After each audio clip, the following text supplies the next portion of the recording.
Hi everyone, it's Natalie Alaimo here from Natalie Alaimo International, and today I'm joined by Samantha or Sam. And now, Sam, thank you so much for being here. No worries. Got a variety of businesses, like so many of us. You're multi-passionate entrepreneurs, I call you, because you are involved in quite a few different projects. So do you want to share with everyone kind of a little bit about yourself, what your projects you're involved in, and kind of how you got where you are now? Sure.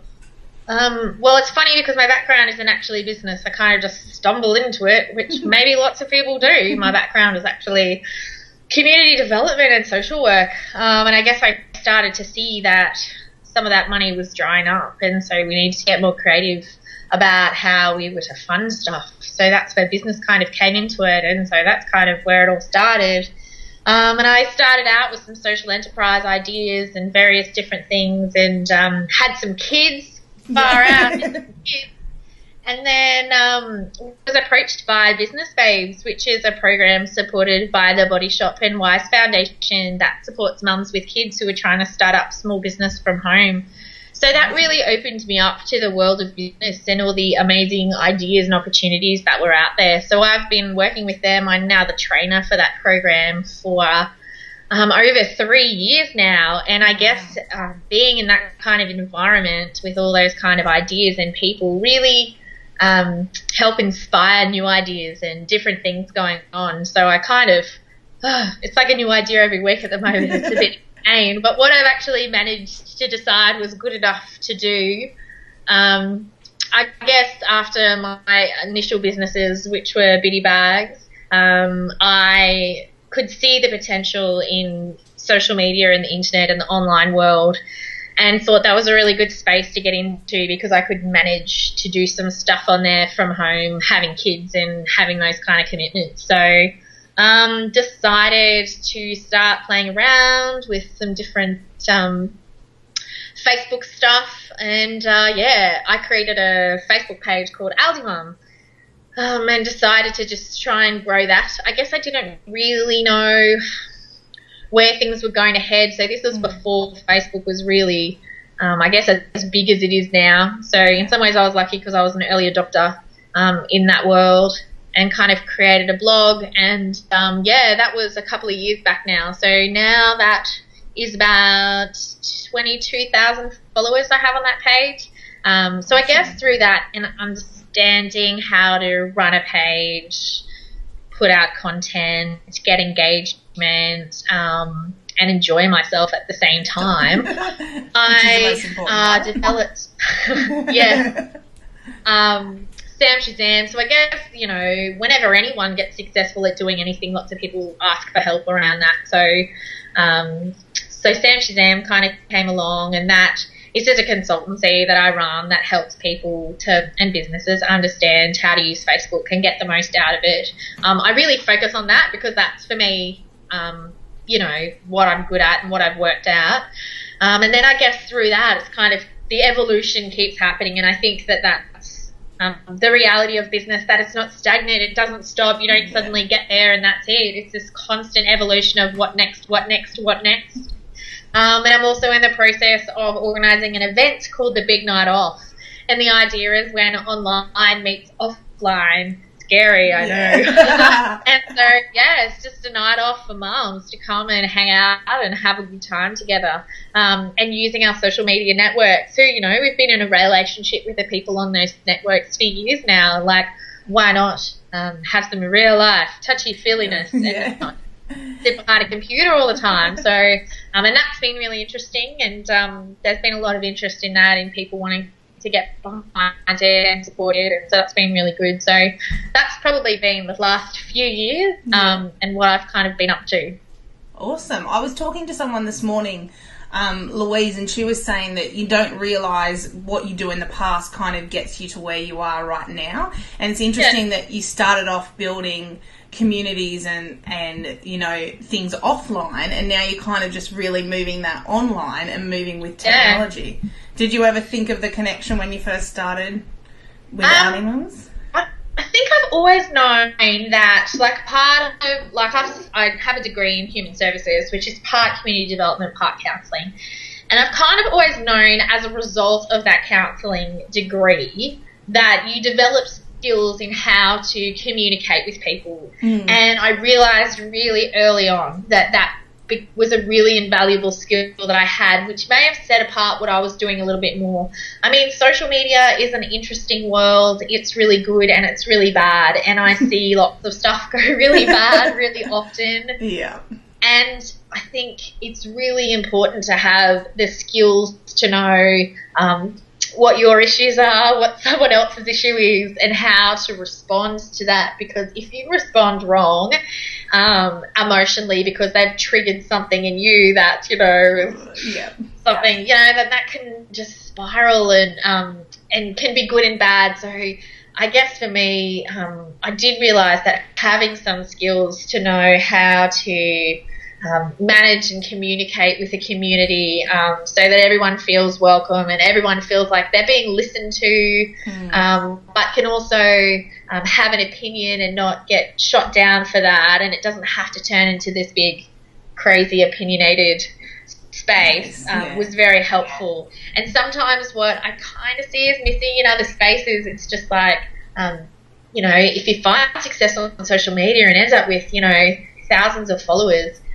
there is this level of skill that you need to have about how to manage that community, because if that was in real life, I mean, again, you know, you need these kind of skills. So I do kind of attribute some of that stuff to why I found some success in what I'm doing, but I guess I wouldn't have thought about that right at the start. Yeah.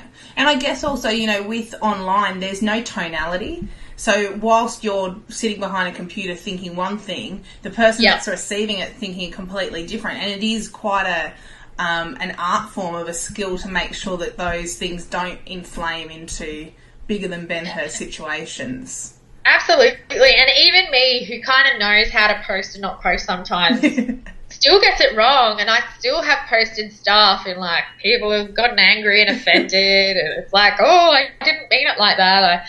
I didn't think that someone would read it like that. But now I've seen that response. It's like, okay, I understand how you would think that. But that's not what I mean. But even knowing how to respond in those situations, I think our nature as human beings is to always defend ourselves, but that's not a very helpful thing on social media, to get defensive. No. And as soon as you start to get defensive, people then start to get defensive about them, and then it just becomes this whole, like, everyone defending themselves. And so you have to have a lot of grace, and you have to have a lot of capacity to acknowledge when, oh yeah, I can see that, and sorry about, you know, you have to know how to say sorry. And if you have those skills, then you'll do a lot better than someone who's just trying to justify and defend themselves all the time. I always say to people, if you're a natural communicator and if you know how to communicate with people, you can be successful online. You just got to forget about the technology side. That can be learnt. But being natural communicators is, you know, something that not everyone can do. So when you started Aldi Mum, what were your intentions behind that? Was it designed to be a business, or was it just something that you wanted to do for yourself? Or I think I started it after a couple of glasses of wine. Nothing wrong with that. I had always loved Aldi and thought that, you know, it was a great store because I could go in and one week I could buy like a staple gun, the next week I could buy some ski clothes, and the next week I could buy a wheelchair or a chainsaw. It was like, this place is rad. It's like, choose your own adventure. Yeah. I actually think my husband introduced me to Aldi. He took me on a date there before we were married, and I was like, wow, this place is like the magical land of what shows up. So I've always had this like love of Aldi, and everyone's always said you should work for Aldi, because I'm always like, Aldi's awesome. So I just was like, I should start a Facebook page called Aldi Environment. It'll be awesome. So I just did. I guess in the back of my head at the time, I kind of thought I kind of thought the potential was there because it had a cult following, and anything that has a cult following that hasn't been tapped into yet has potential.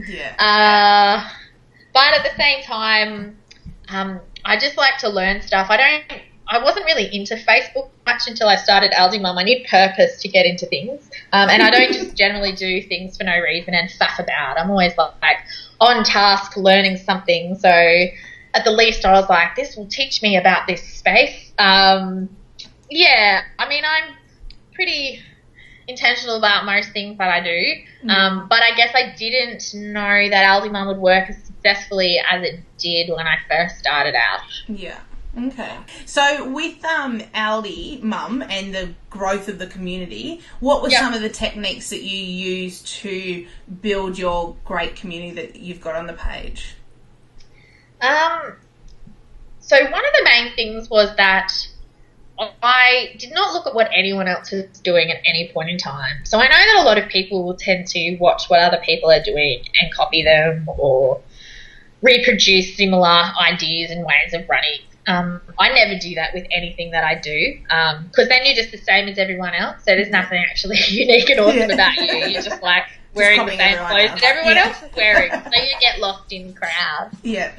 So right at the start, I kind of just paid attention to my followers. So your followers, they're your people. They're your value. If you're not listening and you're not responding to them and you're just looking at what other people are doing and what's working for other people and you replicate that, then you're not actually listening to your people. So part of success on Facebook is about listening to your people and responding to your people. And sometimes it's not completely obvious. Sometimes you need to look at analytics to understand what your people are doing. So I'm a bit obsessive-compulsive about analytics. I know exactly what's going on, what people like and don't like, what they read and don't read, and what they click on and don't click on. And sometimes that's not actually evident in how many people have liked or commented on a post. Yeah. So likes and comments don't always tell you the whole story. Yeah. They tell you part of the story. And so what's valuable is knowing what the whole story is and researching and paying attention, just watching what's going on, trialing new ideas. If it doesn't work, don't do it. If it works, do it. See what people are interested in and ask them. Ask people what they think. Yeah. Ask people what would be helpful for them. Then listen and do that. Yeah. It's funny because it's not rocket science, but so often people just don't get it. Well, I think people just kind of forget about the human interaction side of things, and it's about understanding your market and giving them what they want. Well, you get caught up in, this is Facebook, this is how I need to communicate with people, but if you know who you're communicating with, it becomes a lot easier. Yeah, absolutely. So most of it's about listening and paying attention and stopping looking what everyone else is doing all the time, because if there's someone else that's doing that and it's working, or I don't know, I'm a bit of a fan of Seth Godin. Don't look around at what everyone else is doing.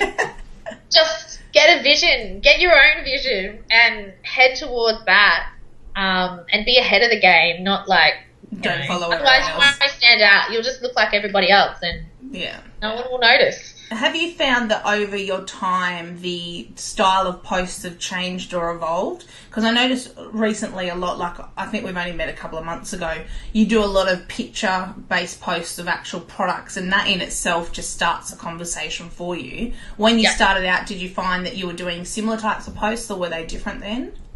They were always those. So that photo I take of the food is like pretty much my the core thing that has always been Aldi Mum, and I think the core value that people get out of it.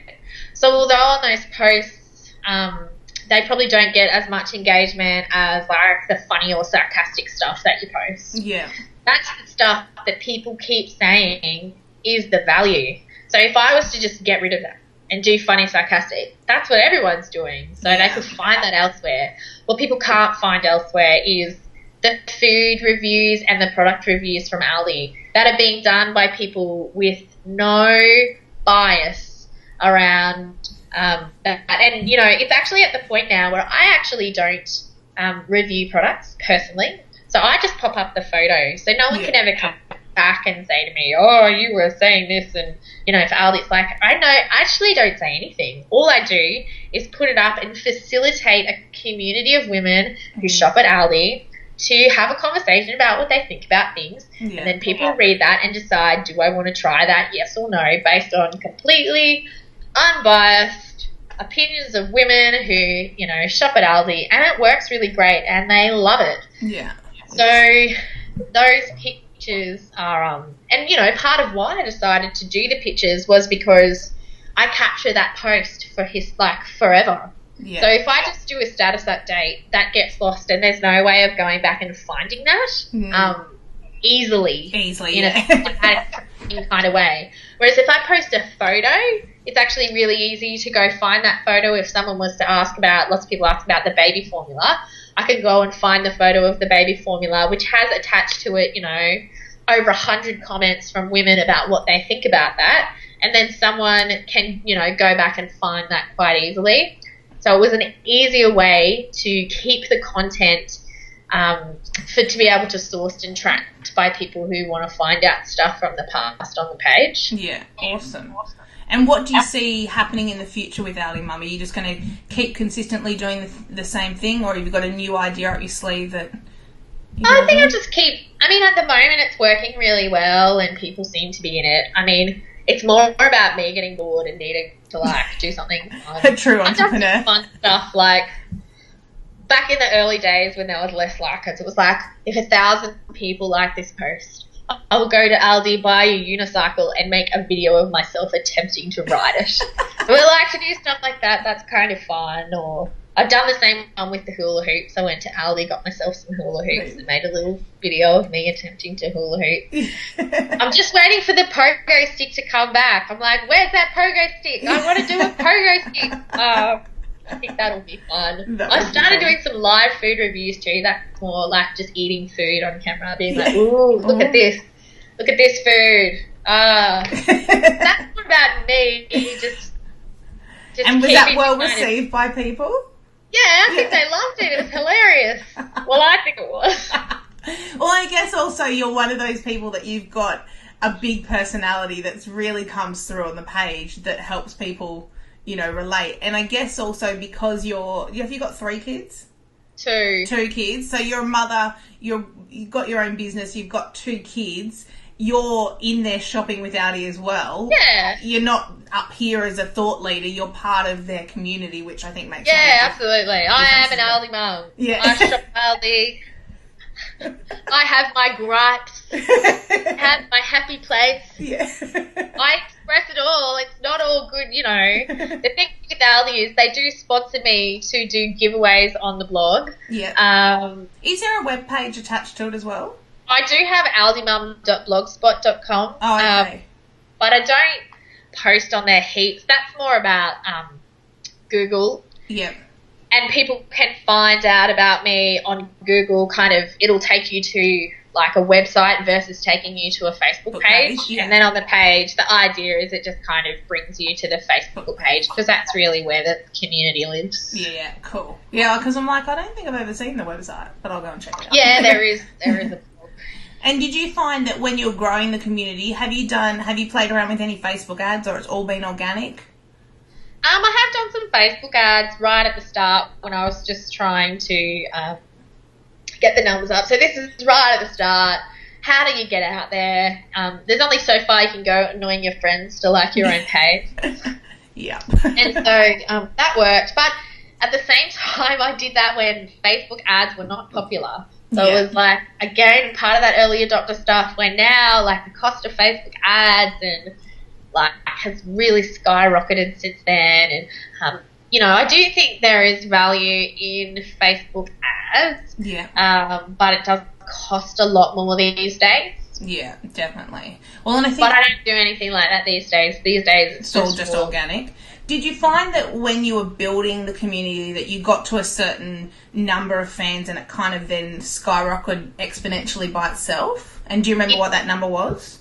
Oh, probably it was about 10,000, I think. But to be honest, though, I was like, we were growing 1,000 fans a week for like probably 2 months or something. Like we went from 10 to 20,000 like that. Yeah. But that was all before Promote Your Post and...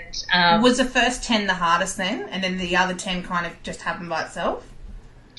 Yes, but now I anticipate. But now the game's changed again. Yeah. So the game keeps changing. And now sometimes I feel like I'm at a disadvantage because I have a big page. Yeah. Because I think Facebook are giving spaces in news feeds to sponsored and paid posts now. So across the board, stats are dropping majorly for organic shows.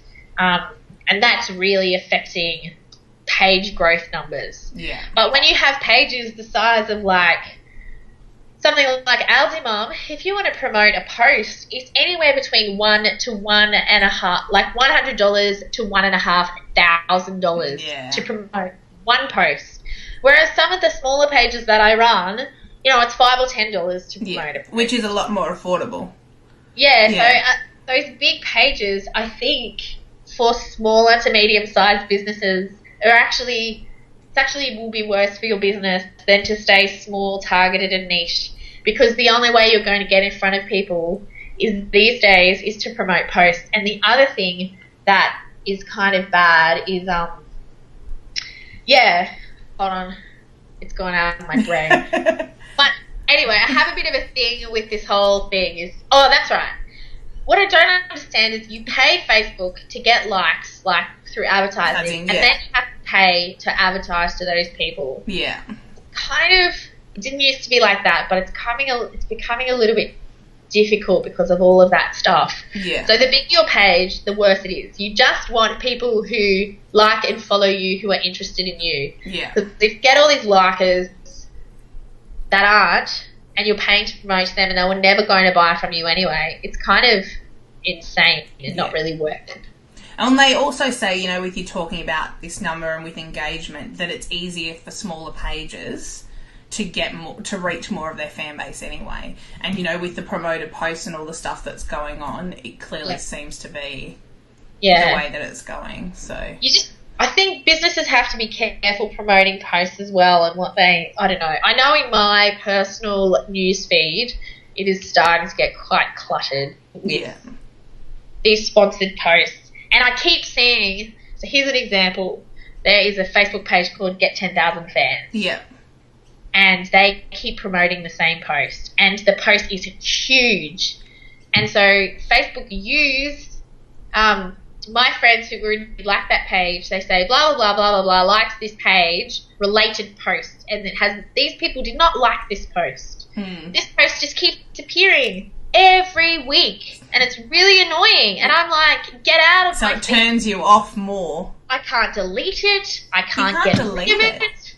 Oh, no, really? I tried to delete it. You can't block it from the news feed. That's unusual. You cannot block it from the news feed. Wow. And so this company keep promoting these posts. But the bad side is my friends don't know that they're being used. Yeah, to promote you.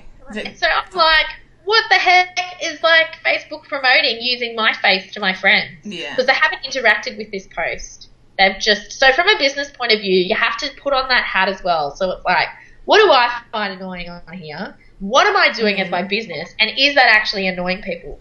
Now, promote posts, sure, but don't promote the same post that is like half a page long, like every 3 days.